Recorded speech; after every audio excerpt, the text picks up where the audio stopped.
So ఈ పార్ట్లో వచ్చేసి మనము ఫస్ట్ వచ్చేసి మాయిశ్చరైజర్ ఇది ఉంది కదా, మాయిశ్చరైజర్ కొద్దిగా తీసుకొని ఇక్కడ అంటే అది మొత్తం అంతా కూడా పోతుంది అనమాట. ఇప్పుడు మనం ఇలా చేసుకుంటే అప్లై చేసుకున్నాం అనుకో, ఇలా మొత్తం లేయరు అప్లై చేసి బాగా మనం ఎక్కడైతే పట్టించినామో అక్కడంతా కూడా బాగా రుద్దాలి. ఇలా రుద్దేసిన తర్వాత కొద్దిసేపు ఆరనివ్వాలి, వెయిట్ ఒక 2 minutes అలా. సో ఇది ఆరిన తర్వాత నెక్స్ట్ వచ్చేసి మనం ఉన్న మన తక్కువ బడ్జెట్ ఫెయిర్ అండ్ హ్యాండ్సమ్ చెప్తారు కదా, సో ఈ ఫెయిర్ అండ్ హ్యాండ్సమ్ని తీసుకుని అప్లై చేసుకోవాలి మొత్తం. అదే సేమ్ ఎలా క్రీమ్ అప్లై చేసుకుంటామో అలా అప్లై చేసుకొని మొత్తం అంతా రుద్దేయాలి ఇలా.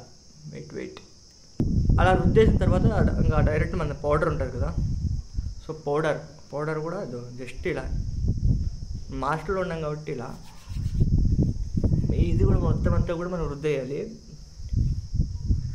వెయిట్ సో ఫైనల్గా రుద్దిన తర్వాత మనం చూడండి, సో కొద్దిగా గ్లో వచ్చింది కదా ఫేస్ మొత్తం, ఏం లేదు మేడం ప్యూర్ ఇలా మొత్తం బ్లాక్ హెడ్స్ అన్నీ వెళ్ళిపోయి సో వైట్ వచ్చింది, ఫేస్ అనేది గ్లోగా కనిపిస్తుంది అనమాట ఇలా చేసుకుంటే. సో బాయ్స్ ఎవరైతే ఇలా